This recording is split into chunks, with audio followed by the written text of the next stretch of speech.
deporte aqui. Kiko, a FEBI está fazendo para criar mais mucho mujer em jogar futebol? Well, casualmente, es algo que toca a mí mismo. So, me está trabajando en Ibiza. Anto, eu rei nos school voetbal, que men eigenlijk afgebeten, por exemplo, trabajo junto con Ibiza para nos poder crear más futbolistas door die school, para que inanto quando batahay mucho na. E me te quer a ideia ponta que me te trabajo na Ibiza, me te den afgebeten, que men é echt bom men que quando nos poder haya mucho na aqui. Nós temos atualmente futebol escolar, tenho just 2 anos, 9 para just 2 anos de onderbouw. E nós temos chiquito não, que men me te quer nós hobby bom bezig, bom caminho, onde me te quer nós lutim futebol feminino parato na largo na Aruba. Alright, thank you. Na Aruba nós não temos hobby team futebol de nós na idade. Kiko, wat quer nós nos berras para fazer mais essa?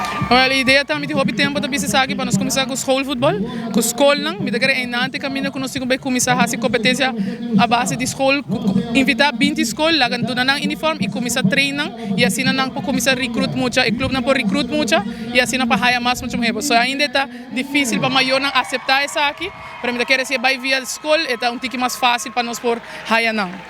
Você ali aceitar a escola não para fazer apresentação de sacra?